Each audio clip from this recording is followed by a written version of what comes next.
David जे शुवार्ज का अगला विषय है निशाना बनाओ सफल बनो। इंसान ने जिन्नी भी तरक्की की है निशाना बना के ही की है। साडियां जिन्नियां भी खोजां होईयां चाहे वह मैडिकल का खेतर होवे, इंजीनियरिंग का खेतर होवे जां किसी होर खेतर च, वो सारे इसे कारण संभव होए है क्योंकि उन्होंने हासिल करन दा निशाना बनाया गया।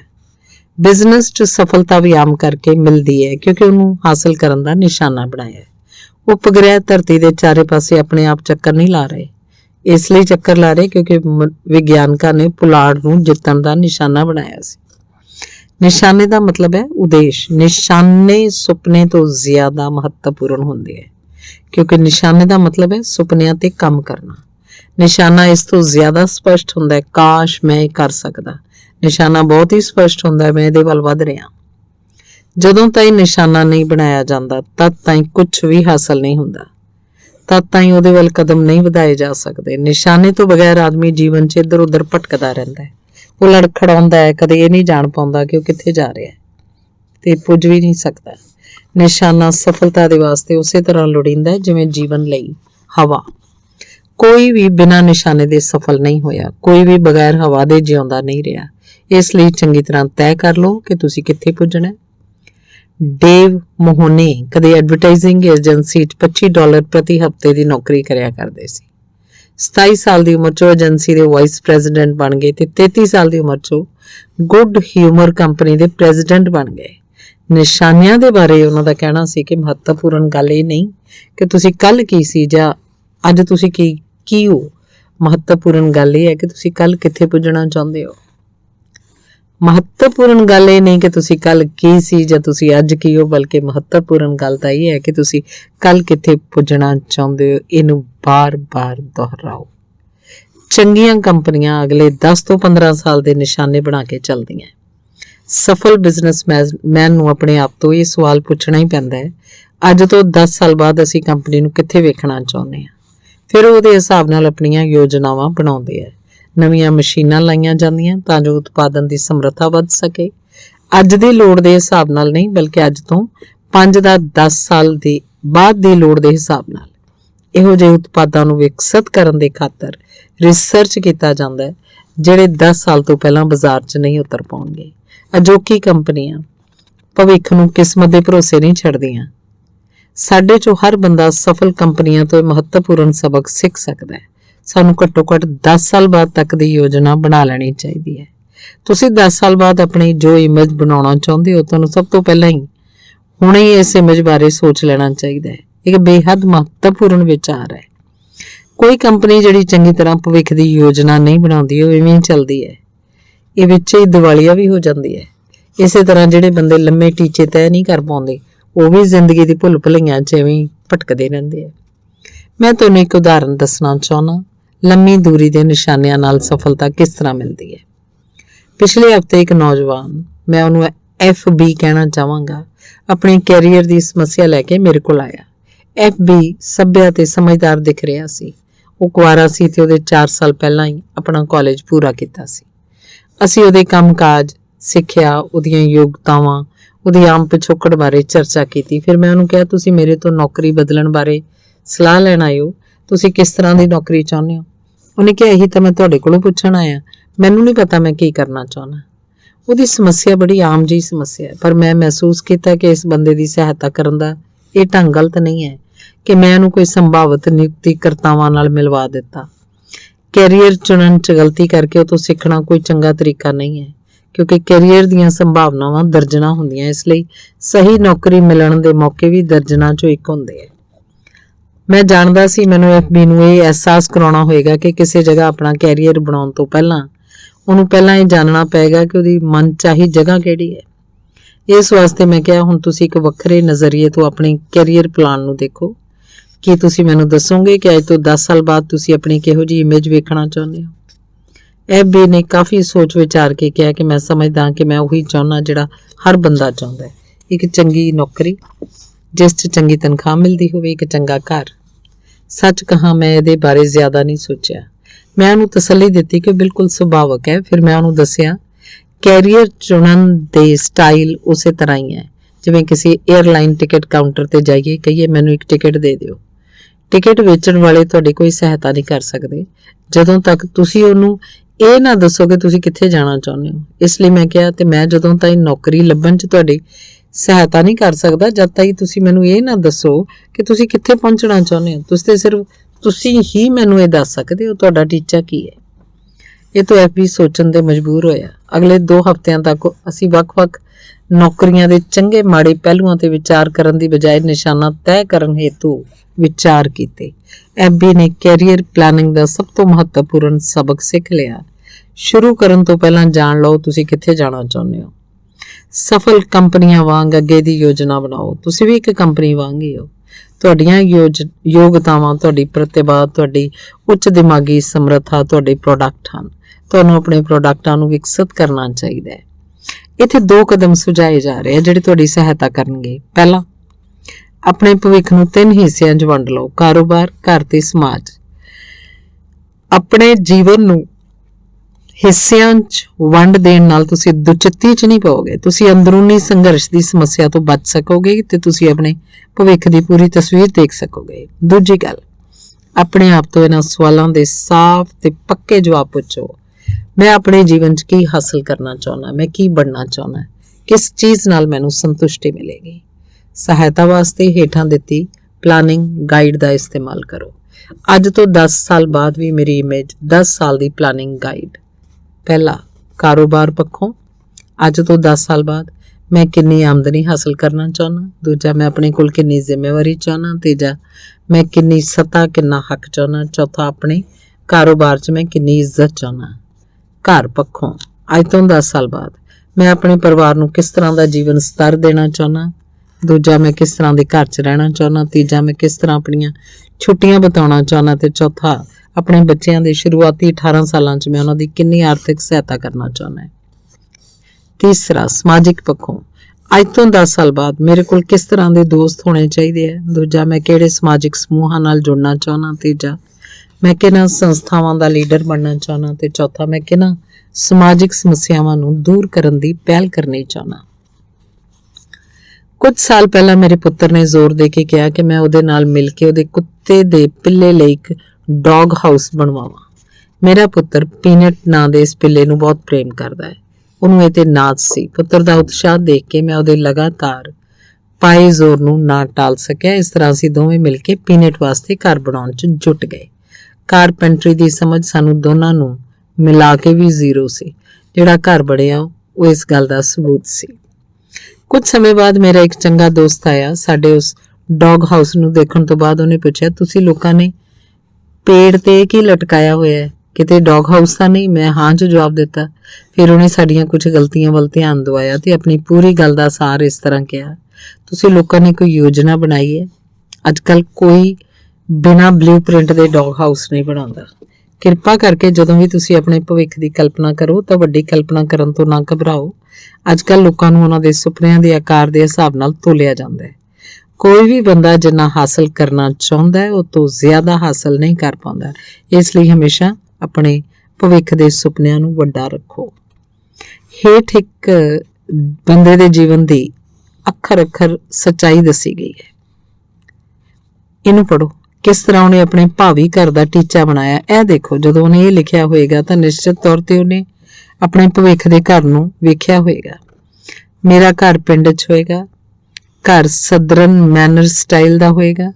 2 ਮੰਜ਼ਿਲਾ, ਚਿੱਟੇ ਕਾਲਮ, ਚਾਰੇ ਪਾਸੇ ਫੈਂਸਿੰਗ ਹੋਏਗੀ ਤੇ ਸ਼ਾਇਦ ਉੱਥੇ ਫਿਸ਼ ਪੌਂਡ ਵੀ ਹੋਏਗਾ ਕਿਉਂਕਿ ਮੇਰੀ ਪਤਨੀ ਨੂੰ ਤੇ ਮੈਨੂੰ ਮੱਛਲੀ ਫੜਨ ਦਾ ਸ਼ੌਕ ਹੈ। ਅਸੀਂ ਆਪਣੇ ਡਾਬਰਮੈਨ ਵਾਸਤੇ ਜਿਹੜਾ ਘਰ ਬਣਾਵਾਂਗੇ ਉਹ ਘਰ ਦੇ ਪਿਛਲੇ ਪਾਸੇ ਬਣਾਵਾਂਗੇ। ਮੈਂ ਹਮੇਸ਼ਾ ਤੋਂ ਚਾਹੁੰਦਾ ਕਿ ਮੇਰੇ ਘਰ 'ਚ ਇੱਕ ਲੰਮਾ ਜਿਹਾ ਡਰਾਈਵ ਵੇ ਹੋਵੇ ਜਿਹਦੇ ਦੋਵੇਂ ਪਾਸੇ ਦਰਖਤ ਲੱਗੇ ਹੋਣ। ਪਰ ਮੈਂ ਜਾਣਦਾ ਮਕਾਨ ਤੇ ਘਰ 'ਚ ਕੀ ਫਰਕ ਹੁੰਦਾ ਹੈ। ਜ਼ਰੂਰੀ ਨਹੀਂ ਕਿ ਹਰ ਮਕਾਨ ਘਰ ਹੀ ਹੋਵੇ। ਮੈਂ ਆਪਣੇ ਮਕਾਨ ਨੂੰ ਘਰ ਬਣਾਉਣ ਦੀ ਪੂਰੀ ਕੋਸ਼ਿਸ਼ ਕਰਾਂਗਾ। ਧਿਆਨ ਰੱਖਾਂਗਾ ਇਹ ਖਾਣ ਤੇ ਸੌਣ ਦੀ ਜਗ੍ਹਾ ਤੋਂ ਜ਼ਿਆਦਾ ਕੁਝ ਬਣੇ। ਅਸੀਂ ਆਪਣੀ ਯੋਜਨਾ ਬਣਾਉਂਦੇ ਸਮੇਂ ਈਸ਼ਵਰ ਨੂੰ ਵੀ ਨਹੀਂ ਭੁੱਲੇ। ਅਸੀਂ ਚਰਚ ਦੀਆਂ ਗਤੀਵਿਧੀਆਂ 'ਚ ਇੱਕ ਨਿਸ਼ਚਿਤ ਰਕਮ ਦਾਨ ਦੇਵਾਂਗੇ। ਅੱਜ ਤੋਂ 10 ਸਾਲ ਬਾਅਦ ਮੈਂ ਆਪਣੇ ਪਰਿਵਾਰ ਨੂੰ ਦੁਨੀਆ ਦੀ ਸੈਰ ਤੇ ਲੈ ਜਾਣਾ ਚਾਹਾਂਗਾ। ਇਹ ਤੋਂ ਪਹਿਲਾਂ ਕਿ ਸਾਡਾ ਪਰਿਵਾਰ ਵਿਆਹ ਸ਼ਾਦੀਆਂ ਦੇ ਕਾਰਨ ਤਿੱਤਰ ਬਿੱਤਰ ਹੋ ਜਾਏ।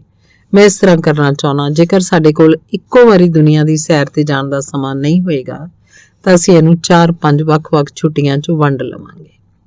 ਸੁਭਾਵਿਕ ਤੌਰ ਤੇ ਮੇਰੇ ਘਰ ਪੱਖੋਂ ਦੀਆਂ ਇਹ ਸਾਰੀਆਂ ਯੋਜਨਾਵਾਂ ਇਸ ਗੱਲ ਤੇ ਨਿਰਭਰ ਕਰਦੀਆਂ ਕਿ ਮੇਰੇ ਕਾਰੋਬਾਰ 'ਚ ਮੈਨੂੰ ਕਿਵੇਂ ਦੀ ਸਫਲਤਾ ਮਿਲਦੀ ਹੈ। ਇਸ ਕਰਕੇ ਮੈਂ ਇਹ ਸਾਰਾ ਕੁਝ ਹਾਸਲ ਕਰਨਾ ਚਾਹੁੰਦਾ ਤੇ ਮੈਨੂੰ ਸਫਲ ਹੋਣਾ ਹੀ ਪਏਗਾ। ਇਹ ਯੋਜਨਾ 5 ਸਾਲ ਪਹਿਲਾਂ ਲਿਖੀ ਗਈ ਸੀ। ਤਦ ਉਸ ਆਦਮੀ ਦੇ ਕੋਲ 2 ਛੋਟੇ ਜਿਹੇ ਸਟੋਰ ਸੀ। ਅੱਜ ਉਹ 5 ਸਟੋਰਾਂ ਦਾ ਮਾਲਕ ਹੈ ਤੇ ਉਹਨੇ ਪਿੰਡ 'ਚ 17 ਏਕੜ ਜ਼ਮੀਨ ਵੀ ਖਰੀਦ ਲਈ ਹੈ, ਜਿੱਥੇ ਆਪਣਾ ਘਰ ਬਣਾਉਣ ਜਾ ਰਿਹਾ ਹੈ। ਉਹ ਆਪਣੇ ਨਿਸ਼ਾਨਿਆਂ ਵੱਲ ਲਗਾਤਾਰ ਵਧ ਰਿਹਾ ਹੈ। ਤੁਹਾਡੇ ਜੀਵਨ ਦੇ ਤਿੰਨੇ ਮਹਿਕਮੇ ਆਪਸ 'ਚ ਜੁੜੇ ਹੋਏ ਹੈ। ਹਰ ਇੱਕ ਦੀ ਸਫਲਤਾ ਕਿਸੇ ਨਾ ਕਿਸੇ ਹੱਦ ਤੱਕ ਦੂਜੇ ਤੇ ਨਿਰਭਰ ਕਰਦੀ ਹੈ, ਪਰ ਜਿਹੜਾ ਮਹਿਕਮਾ ਬਾਕੀ ਸਾਰੇ ਮਹਿਕਮਿਆਂ ਤੇ ਜ਼ਿਆਦਾ ਅਸਰ ਪਾਉਂਦਾ ਉਹ ਹੈ ਤੁਹਾਡਾ ਕਾਰੋਬਾਰ ਵਾਲਾ ਵਿਭਾਗ। ਹਜ਼ਾਰਾਂ ਸਾਲ ਪਹਿਲਾਂ ਜਿਸ ਗੁਫਾ ਮਾਨਵ ਦਾ ਘਰੇਲੂ ਜੀਵਨ ਸਭ ਤੋਂ ਜ਼ਿਆਦਾ ਸੁਖੀ ਹੁੰਦਾ ਹੈ, ਜਿਹਨੂੰ ਸਭ ਤੋਂ ਜ਼ਿਆਦਾ ਸਮਾਜਿਕ ਸਨਮਾਨ ਮਿਲਦਾ, ਉਹ ਸਿਖਾਰੀ ਦੇ ਰੂਪ 'ਚ ਸਭ ਤੋਂ ਜ਼ਿਆਦਾ ਸਫਲ ਹੋਇਆ ਕਰਦਾ ਸੀ। ਆਮ ਤੌਰ ਤੇ ਇਹੀ ਗੱਲ ਅੱਜ ਵੀ ਸਹੀ ਹੈ। ਅਸੀਂ ਆਪਣੇ ਪਰਿਵਾਰਾਂ ਨੂੰ ਜਿਹੜਾ ਜੀਵਨ ਸਤਰ ਦਿੰਦੇ ਹਾਂ, ਸਾਨੂੰ ਜਿਹੜਾ ਸਮਾਜਿਕ ਸਨਮਾਨ ਮਿਲਦਾ ਹੈ, ਉਹ ਕਾਫੀ ਹੱਦ ਤੱਕ ਸਾਡੇ ਕਾਰੋਬਾਰ 'ਚ ਸਾਡੀ ਸਫਲਤਾ ਦੇ ਕਾਰਨ ਮਿਲਦਾ ਹੈ। ਕੁਝ ਵਕਤ ਪਹਿਲਾਂ ਮੈਕਿੰਸੀ ਫਾਊਂਡੇਸ਼ਨ ਫਾਰ ਮੈਨੇਜਮੈਂਟ ਰਿਸਰਚ ਨੇ ਵਿਆਪਕ ਸਰਵੇਖਣ ਕਰਵਾਇਆ ਤਾਂ ਕਿ ਜਾਣਿਆ ਜਾ ਸਕੇ ਕਿ ਐਗਜ਼ੀਕਿਊਟਿਵ ਬਣਨ ਲਈ ਸਭ ਤੋਂ ਜ਼ਿਆਦਾ ਲੋੜੀਂਦਾ ਗੁਣ ਕਿਹੜਾ ਹੈ। ਬਿਜ਼ਨਸ, ਸਰਕਾਰ, ਵਿਗਿਆਨ ਤੇ ਧਰਮ ਦੇ ਲੀਡਰਾਂ ਨੂੰ ਸਵਾਲ ਪੁੱਛੇ ਗਏ। ਹਰ ਵਾਰ ਵੱਖ-ਵੱਖ ਤਰੀਕਿਆਂ ਤੋਂ ਇਹਨਾਂ ਸ਼ੋਧਕਰਤਾਵਾਂ ਨੂੰ ਇੱਕ ਹੀ ਜਵਾਬ ਮਿਲਿਆ, ਐਗਜ਼ੀਕਿਊਟਿਵ ਦੀ ਸਭ ਤੋਂ ਮਹੱਤਵਪੂਰਨ ਯੋਗਤਾ ਉਹਦੀ ਅੱਗੇ ਵਧਣ ਦੀ ਪ੍ਰਬਲ ਇੱਛਾ ਹੈ। ਜੌਨ ਵਾਨਾਮੇਕਰ ਦੀ ਸਲਾਹ ਯਾਦ ਰੱਖੋ, ਕੋਈ ਬੰਦਾ ਤਦ ਤੱਕ ਆਪਣੇ ਕੰਮ 'ਚ ਆਪਣੇ ਆਪ ਨੂੰ ਝੋਂਕ ਨਹੀਂ ਦਿੰਦਾ ਤਦ ਤੱਕ ਉਹ ਮਹਾਨ ਕੰਮ ਨਹੀਂ ਕਰ ਸਕਦਾ। ਜੇ ਇਹਦੀ ਸਹੀ ਵਰਤੋਂ ਕੀਤੀ ਜਾਏ ਤਾਂ ਪ੍ਰਬਲ ਇੱਛਾ 'ਚ ਅਨੰਤ ਸ਼ਕਤੀ ਹੈ। ਇੱਛਾ ਦਾ ਪਿੱਛਾ ਕਰਨ ਦੀ ਅਸਫਲਤਾ ਉਹ ਨਾ ਕਰਨਾ ਜਿਹੜਾ ਤੁਸੀਂ ਕਰਨਾ ਚਾਹੁੰਦੇ ਹੋ, ਉਸ ਦਰਜੇ ਦੀ ਜ਼ਿੰਦਗੀ ਜਾਂ ਸਫਲਤਾ ਦਾ ਰਾਹ ਹੈ। ਮੈਨੂੰ ਇੱਕ ਕਾਲਜ ਦੇ ਅਖਬਾਰ ਤੇ ਬੇਹੱਦ ਪ੍ਰਤਿਭਾਸ਼ਾਲੀ ਨੌਜਵਾਨ ਲੇਖਕ ਦੇ ਨਾਲ ਹੋਈ ਚਰਚਾ ਯਾਦ ਆਉਂਦੀ ਹੈ। ਇਸ ਬੰਦੇ 'ਚ ਪ੍ਰਤਿਭਾ ਸੀ। ਜੇ ਕਿਸੇ ਬੰਦੇ 'ਚ ਪੱਤਰਕਾਰੀ ਦੇ ਕੈਰੀਅਰ 'ਚ ਸਫਲ ਹੋਣ ਦਾ ਮਾਦਾ ਸੀ ਤਾਂ ਇਹੀ ਬੰਦਾ ਸੀ। ਉਹਦੇ ਗ੍ਰੈਜੂਏਸ਼ਨ ਦੇ ਕੁਝ ਸਮਾਂ ਪਹਿਲਾਂ ਮੈਂ ਉਹਨੂੰ ਪੁੱਛਿਆ, ਡੇਨ, ਹੁਣ ਤੁਸੀਂ ਕੀ ਕਰੋਗੇ? ਪੱਤਰਕਾਰੀ ਦੇ ਕੈਰੀਅਰ 'ਚ ਜਾਓਗੇ? ਡੇਨ ਨੇ ਮੇਰੇ ਵੱਲ ਦੇਖਿਆ ਤੇ ਕਿਹਾ, ਅਰੇ ਨਹੀਂ, ਮੈਨੂੰ ਲਿਖਣ ਤੇ ਰਿਪੋਰਟਿੰਗ ਕਰਨਾ ਬੜਾ ਪਸੰਦ ਹੈ। ਮੈਨੂੰ ਕਾਲਜ ਦੇ ਅਖਬਾਰ 'ਚ ਕੰਮ ਕਰਨ ਨਾਲ ਬਹੁਤ ਮਜ਼ਾ ਆਉਂਦਾ ਹੈ, ਪਰ ਪੱਤਰਕਾਰਾਂ ਦੀ ਕਮਾਈ ਥੋੜੀ ਜਿਹੀ ਹੁੰਦੀ ਹੈ ਤੇ ਮੈਂ ਭੁੱਖਾ ਮਰਨਾ ਨਹੀਂ ਚਾਹੁੰਦਾ। ਇਸ ਤੋਂ ਬਾਅਦ ਮੈਂ 5 ਸਾਲ ਤੱਕ ਡੈਨ ਨੂੰ ਨਹੀਂ ਮਿਲਿਆ। ਫਿਰ ਇੱਕ ਸ਼ਾਮ ਨੂੰ ਉਹ ਮੈਨੂੰ ਨਿਊ ਆਰਲੀਅਨਸ ਵਿੱਚ ਮਿਲਿਆ। ਡੈਨ ਕਿਸੇ ਇਲੈਕਟ੍ਰੋਨਿਕਸ ਕੰਪਨੀ 'ਚ ਅਸਿਸਟੈਂਟ ਪਰਸਨਲ ਡਾਇਰੈਕਟਰ ਦੇ ਤੌਰ ਤੇ ਕੰਮ ਕਰ ਰਿਹਾ ਸੀ। ਉਹਨੇ ਮੈਨੂੰ ਛੇਤੀ ਦੱਸ ਦਿੱਤਾ ਕਿ ਆਪਣੇ ਕੰਮ ਤੋਂ ਸੰਤੁਸ਼ਟ ਨਹੀਂ ਹੈ। ਮੇਰੀ ਤਨਖਾਹ ਚੰਗੀ ਹੈ, ਮੇਰੀ ਕੰਪਨੀ ਵੀ ਵਧੀਆ ਹੈ, ਜਿੱਥੇ ਤਾਈਂ ਜੌਬ ਸਿਕਿਉਰਿਟੀ ਦਾ ਸਵਾਲ ਹੈ ਉਹ ਮੇਰੇ ਕੋਲ ਹੈ, ਪਰ ਇਸ ਕੰਮ 'ਚ ਮੇਰਾ ਦਿਲ ਨਹੀਂ ਲੱਗਦਾ। ਹੁਣ ਮੈਂ ਸੋਚਦਾ, ਕਾਸ਼ ਕਾਲਜ ਦੇ ਬਾਅਦ ਮੈਂ ਕਿਸੇ ਪ੍ਰਕਾਸ਼ਕ ਦੇ ਕੋਲ ਜਾਂ ਕਿਸੇ ਅਖਬਾਰ 'ਚ ਕੰਮ ਕੀਤਾ ਹੁੰਦਾ।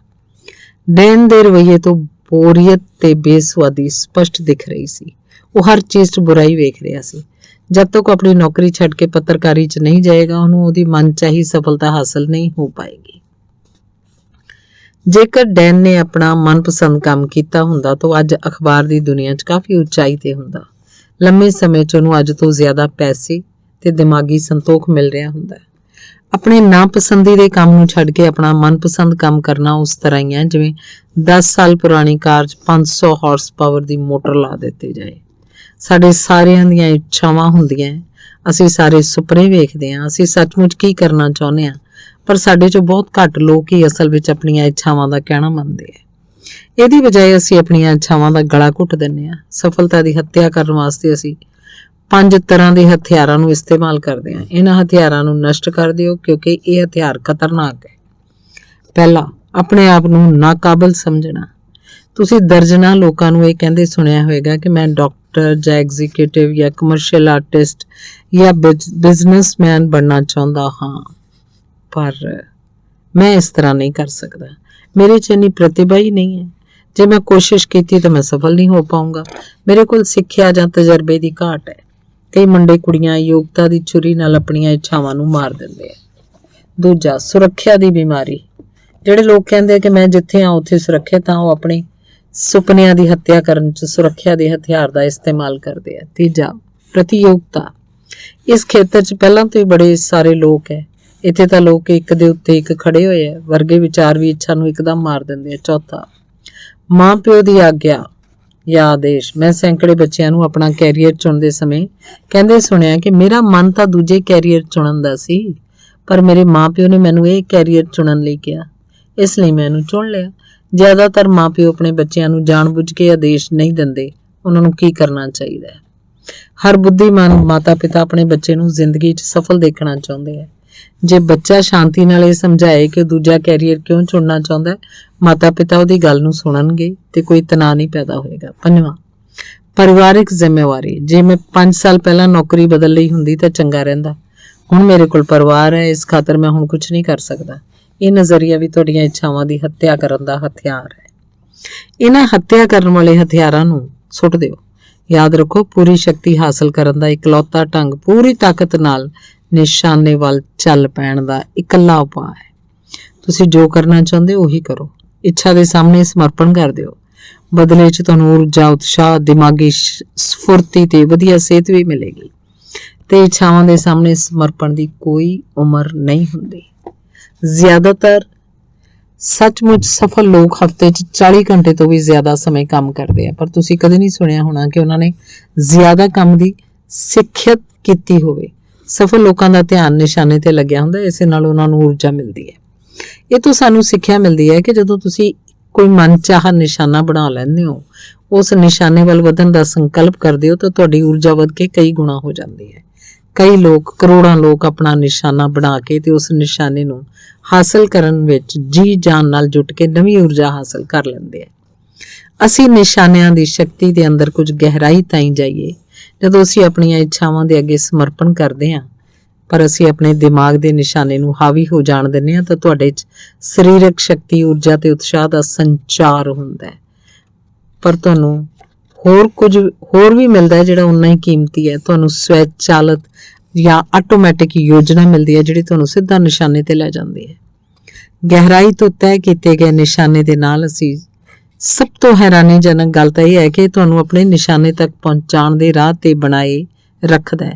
ਇਸ 'ਚ ਕੋਈ ਰਾਜ਼ ਨਹੀਂ ਹੈ। ਦਰਅਸਲ ਹੁੰਦਾ ਇਹ ਹੈ, ਜਦੋਂ ਤੁਸੀਂ ਆਪਣੇ ਨਿਸ਼ਾਨੇ ਦੇ ਸਾਹਮਣੇ ਸਮਰਪਣ ਕਰ ਦਿੰਦੇ ਹੋ, ਨਿਸ਼ਾਨਾ ਤੁਹਾਡੇ ਅਚੇਤਨ ਦਿਮਾਗ 'ਚ ਜਾ ਕੇ ਬੈਠ ਜਾਂਦਾ ਹੈ। ਤੁਹਾਡਾ ਅਚੇਤਨ ਦਿਮਾਗ ਸਦਾ ਸੰਤੁਲਨ 'ਚ ਰਹਿੰਦਾ ਹੈ। ਹੋ ਸਕਦਾ ਹੈ ਤੁਹਾਡਾ ਚੇਤਨ ਦਿਮਾਗ ਸੰਤੁਲਨ 'ਚ ਨਾ ਹੋਵੇ। ਤੁਹਾਡਾ ਚੇਤਨ ਦਿਮਾਗ ਤਦ ਹੀ ਸੰਤੁਲਨ 'ਚ ਰਹਿੰਦਾ ਜਦੋਂ ਉਹੀ ਕਰਦਾ ਜਿਹੜਾ ਤੁਹਾਡਾ ਅਚੇਤਨ ਦਿਮਾਗ ਸੋਚ ਰਿਹਾ ਹੋਵੇ। ਅਚੇਤਨ ਦਿਮਾਗ ਦੇ ਪੂਰੇ ਸਹਿਯੋਗ ਬਗੈਰ ਕੋਈ ਵੀ ਬੰਦਾ ਝਿਜਕੇਗਾ, ਦੁਚਿੱਤੀ 'ਚ ਹੋਏਗਾ, ਅਨਿਰਣੇ ਦੀ ਸਥਿਤੀ 'ਚ ਹੋਏਗਾ। ਹੁਣ ਜਦੋਂ ਤੁਹਾਡਾ ਨਿਸ਼ਾਨਾ ਤੁਹਾਡੇ ਅਚੇਤਨ ਦਿਮਾਗ 'ਚ ਗਹਿਰਾਈ ਤਾਈਂ ਬੈਠ ਗਿਆ ਤਾਂ ਤੁਸੀਂ ਆਪਣੇ ਆਪ ਸਹੀ ਢੰਗ ਨਾਲ ਕੰਮ ਕਰ ਲਓਗੇ। ਚੇਤਨ ਦਿਮਾਗ ਹੁਣ ਸਪਸ਼ਟ ਸਿੱਧਾ ਚਿੰਤਨ ਕਰ ਸਕਦਾ ਹੈ। ਮੈਂ ਤੁਹਾਨੂੰ 2 ਖਿਆਲੀ ਬੰਦਿਆਂ ਦਾ ਉਦਾਹਰਣ ਦੇ ਕੇ ਗੱਲ ਸਮਝਾ ਰਿਹਾ। ਸ਼ਾਇਦ ਇਹਨਾਂ 'ਚ ਤੁਹਾਨੂੰ ਆਪਣੇ ਨੇੜੇ ਤੇੜੇ ਕਈ ਲੋਕਾਂ ਵਿੱਚੋਂ ਕਿਸੇ ਦੀ ਝਲਕ ਮਿਲ ਜਾਏ। ਅਸੀਂ ਇਹਨਾਂ ਨੂੰ ਟੌਮ ਤੇ ਜੈਕ ਦਾ ਨਾਮ ਦੇਵਾਂਗੇ। ਇਹ ਦੋਵੇਂ ਬਾਕੀ ਸਾਰੀਆਂ ਗੱਲਾਂ 'ਚ ਸਮਾਨ ਹਨ। ਦੋਨਾਂ 'ਚ ਕੇਵਲ ਇੱਕ ਹੀ ਚੀਜ਼ ਦਾ ਅੰਤਰ ਹੈ। ਟੌਮ ਦਾ ਇੱਕ ਨਿਸ਼ਾਨਾ ਹੈ, ਜੈਕ ਦਾ ਨਹੀਂ। ਟੌਮ ਜਾਣਦਾ ਉਹ ਕੀ ਬਣਨਾ ਚਾਹੁੰਦਾ। ਉਹ 10 ਸਾਲ ਬਾਅਦ ਆਪਣੇ ਆਪ ਨੂੰ ਕਾਰਪੋਰੇਸ਼ਨ ਦੇ ਵਾਈਸ ਪ੍ਰੈਜ਼ੀਡੈਂਟ ਦੀ ਕੁਰਸੀ ਤੇ ਬੈਠਾ ਵੇਖ ਰਿਹਾ ਹੈ, ਕਿਉਂਕਿ ਟੌਮ ਨੇ ਆਪਣੇ ਨਿਸ਼ਾਨੇ ਦੇ ਸਾਹਮਣੇ ਸਮਰਪਣ ਕਰ ਦਿੱਤਾ ਹੈ। ਇਸ ਲਈ ਉਹਦੇ ਅਚੇਤਨ ਦਿਮਾਗ ਤੋਂ ਉਹਦਾ ਨਿਸ਼ਾਨਾ ਉਹਨੂੰ ਸੰਕੇਤ ਕਰਦਾ ਹੈ, ਇਹ ਕਰੋ ਜਾਂ ਇਹ ਨਾ ਕਰੋ। ਇਸ ਨਾਲ ਤੁਸੀਂ ਆਪਣੇ ਨਿਸ਼ਾਨੇ ਤੱਕ ਨਹੀਂ ਪੁੱਜ ਪਾਓਗੇ। ਨਿਸ਼ਾਨਾ ਲਗਾਤਾਰ ਬੋਲਦਾ ਰਹਿੰਦਾ, ਮੈਂ ਹੀ ਉਹ ਇਮੇਜ ਹਾਂ ਜਿਹਨੂੰ ਤੁਸੀਂ ਅਸਲੀਅਤ 'ਚ ਬਣਾਉਣਾ ਹੈ। ਤੁਹਾਨੂੰ ਮੈਨੂੰ ਹਕੀਕਤ 'ਚ ਬਦਲਣ ਲਈ ਇਹ ਕਰਨਾ ਚਾਹੀਦਾ ਹੈ। ਟੌਮ ਦੇ ਕੋਲ ਨਿਸ਼ਾਨਾ ਸੀ, ਇਸ ਲਈ ਉਹ ਇੱਧਰ ਉੱਧਰ ਦੀਆਂ ਗੱਲਾਂ 'ਚ ਨਹੀਂ ਉਲਝਿਆ। ਨਿਸ਼ਾਨੇ ਨੇ ਉਹਦੇ ਸਾਰੇ ਕੰਮਾਂ 'ਚ ਸਹੀ ਰਾਹ ਦਿਖਾਇਆ। ਜਦੋਂ ਟੌਮ ਕੋਈ ਸੂਟ ਖਰੀਦਦਾ ਹੈ, ਉਹਨੂੰ ਨਿਸ਼ਾਨਾ ਦੱਸਦਾ ਹੈ ਉਹਨੂੰ ਕਿਹੜਾ ਸੂਟ ਚੁਣਨਾ ਚਾਹੀਦਾ। ਨਿਸ਼ਾਨਾ ਹੀ ਟੌਮ ਨੂੰ ਦੱਸਦਾ ਹੈ ਉਹਨੂੰ ਅਗਲੀ ਨੌਕਰੀ ਕਿਸ ਤਰ੍ਹਾਂ ਚੁਣਨੀ ਚਾਹੀਦੀ ਹੈ, ਬਿਜ਼ਨਸ ਮੀਟਿੰਗ 'ਚ ਕੀ ਕਹਿਣਾ ਚਾਹੀਦਾ ਹੈ, ਬਹਿਸ ਦੀ ਸਥਿਤੀ 'ਚ ਕੀ ਕਰਨਾ ਚਾਹੀਦਾ, ਕੀ ਪੜ੍ਹਨਾ ਚਾਹੀਦਾ, ਕਿਸ ਤਰ੍ਹਾਂ ਦੇ ਸਿਧਾਂਤਾਂ ਤੇ ਚੱਲਣਾ ਚਾਹੀਦਾ ਹੈ। ਜੇ ਟੌਮ ਆਪਣੇ ਨਿਸ਼ਾਨੇ ਤੋਂ ਥੋੜਾ ਬਹੁਤ ਵੀ ਇੱਧਰ ਉੱਧਰ ਭਟਕਦਾ ਹੈ, ਉਹਦੇ ਅਚੇਤਨ ਦਿਮਾਗ 'ਚ ਫਿੱਟ ਆਟੋਮੈਟਿਕ ਯੰਤਰ ਕਿਰਿਆਸ਼ੀਲ ਹੋ ਜਾਏਗਾ ਤੇ ਉਹਨੂੰ ਚੇਤਾਵਨੀ ਦੇ ਦਿੰਦਾ ਹੈ ਕਿ ਉਹ ਭਟਕ ਗਿਆ। ਟੌਮ ਦੇ ਨਿਸ਼ਾਨੇ ਨੇ ਉਹਨੂੰ ਆਪਣੀ ਨੌਕਰੀ ਦੇ ਮਾਹੌਲ ਪ੍ਰਤੀ ਬੇਹੱਦ ਸੰਵੇਦਨਸ਼ੀਲ ਬਣਾ ਦਿੱਤਾ ਸੀ। ਦੂਜੇ ਪਾਸੇ ਜੈਕ ਦੇ ਕੋਲ ਕੋਈ ਨਿਸ਼ਾਨਾ ਨਹੀਂ, ਇਸ ਲਈ ਉਹਦੇ ਕੋਲ ਰਾਹ ਦਿਖਾਉਣ ਵਾਲੀ ਆਟੋਮੈਟਿਕ ਯੰਤਰ ਦੀ ਘਾਟ ਹੈ। ਉਹ ਛੇਤੀ ਦੁਚਿੱਤੀ 'ਚ ਪੈ ਜਾਂਦਾ ਹੈ। ਉਹਦੇ ਕੰਮ ਬਿਨਾਂ ਨੀਤੀਆਂ ਦੇ ਹੁੰਦੇ ਹੈ। ਉਹ ਹਿਚਕਦਾ ਸੀ, ਕਦੇ ਇੱਧਰ ਤੇ ਕਦੇ ਉੱਧਰ ਜਾਂਦਾ ਹੈ, ਸੋਚਦਾ ਉਹਨੂੰ ਇਸ ਹਾਲਤ 'ਚ ਕੀ ਕਰਨਾ ਚਾਹੀਦਾ ਹੈ, ਕਿਉਂਕਿ ਉਹਦੇ ਕੋਲ ਨਿਸ਼ਾਨੇ ਨੂੰ ਹਾਸਲ ਕਰਨ ਦੀ ਲਗਨ ਨਹੀਂ ਸੀ। ਕਿ ਮੈਂ ਤੁਹਾਨੂੰ ਉੱਤੇ ਲਿਖੇ ਹਿੱਸੇ ਨੂੰ ਦੁਬਾਰਾ ਪੜ੍ਹਨ ਲਈ ਬੇਨਤੀ ਕਰ ਸਕਦਾ? ਇਸੇ ਤਰ੍ਹਾਂ ਹੁਣੇ ਹੀ ਕਰੋ। ਇਸ ਧਾਰਨਾ ਨੂੰ ਆਪਣੇ ਦਿਮਾਗ 'ਚ ਬੈਠ ਜਾਣ ਦਿਓ। ਬੇਹੱਦ ਸਫਲ ਲੋਕਾਂ ਦੇ ਜੀਵਨ ਦਾ ਅਧਿਐਨ ਕਰੋ। ਦੇਖੋ ਉਹਨਾਂ ਸਾਰਿਆਂ ਨੇ ਆਪਣੇ ਨਿਸ਼ਾਨਿਆਂ ਦੇ ਪ੍ਰਤੀ ਸਮਰਪਣ ਕਰ ਦਿੱਤਾ। ਦੇਖੋ ਕਿ ਕਿਸ ਤਰ੍ਹਾਂ ਕਿਸੇ ਬੇਹੱਦ ਸਫਲ ਬੰਦੇ ਦੀ ਜ਼ਿੰਦਗੀ ਉਹਦੇ ਨਿਸ਼ਾਨੇ ਦੇ ਚਾਰੇ ਪਾਸੇ ਘੁੰਮਦੀ ਹੈ। ਨਿਸ਼ਾਨੇ ਦੇ ਸਾਹਮਣੇ ਸਮਰਪਣ ਕਰੋ, ਸੱਚਮੁੱਚ ਸਮਰਪਣ ਕਰੋ। ਉਹਨੂੰ ਆਪਣੇ ਦਿਮਾਗ ਤੇ ਹਾਵੀ ਹੋ ਜਾਣ ਦਿਓ। ਤਦ ਨਿਸ਼ਾਨਾ ਤੁਹਾਨੂੰ ਆਟੋਮੈਟਿਕ ਮਾਰਗਦਰਸ਼ਨ ਪ੍ਰਦਾਨ ਕਰੇਗਾ। ਸਾਡੇ ਨਾਲ ਅਕਸਰ ਇਹ ਹੁੰਦਾ ਹੈ ਕਿ ਕਿਸੇ ਸ਼ਨੀਚਰਵਾਰ ਦੀ ਸਵੇਰ ਜਦ ਅਸੀਂ ਸੌਂ ਕੇ ਉੱਠਦੇ ਹਾਂ ਤਾਂ ਸਾਡੇ ਕੋਲ ਕੋਈ ਯੋਜਨਾ ਨਹੀਂ ਹੁੰਦੀ। ਅਸੀਂ ਨਹੀਂ ਜਾਣਦੇ ਕਿ ਅਸੀਂ ਅੱਜ ਕੀ ਕਰਨਾ ਹੈ। ਇਸ ਤਰ੍ਹਾਂ ਦੇ ਦਿਨਾਂ 'ਚ ਅਸੀਂ ਤਕਰੀਬਨ ਕੁਝ ਨਹੀਂ ਹਾਸਲ ਕਰ ਪਾਉਂਦੇ। ਅਸੀਂ ਦਿਨ ਨੂੰ ਇਸ ਤਰ੍ਹਾਂ ਹੀ ਗੁਜ਼ਾਰ ਦਿੰਦੇ ਹਾਂ ਤੇ ਜਦ ਦਿਨ ਖਤਮ ਹੋ ਜਾਂਦਾ ਅਸੀਂ ਖੁਸ਼ ਹੋ ਜਾਂਦੇ ਹਾਂ। ਪਰ ਜਦੋਂ ਅਸੀਂ ਕਿਸੇ ਦਿਨ ਨੂੰ ਯੋਜਨਾ ਦੇ ਨਾਲ ਸ਼ੁਰੂ ਕਰਦੇ ਹਾਂ ਸਾਡੇ ਕੰਮ ਫਟਾਫਟ ਹੋ ਜਾਂਦੇ ਆ। ਇਹ ਆਮ ਤਜਰਬਾ ਇੱਕ ਮਹੱਤਵਪੂਰਨ ਸਬਕ ਸਿਖਾਉਂਦਾ ਹੈ ਵੀ ਕਿਸੇ ਕੰਮ 'ਚ ਸਫਲਤਾ ਹਾਸਲ ਕਰਨ ਲਈ ਸਾਨੂੰ ਉਸ ਕੰਮ ਦੀ ਯੋਜਨਾ ਬਣਾਉਣੀ ਚਾਹੀਦੀ ਹੈ।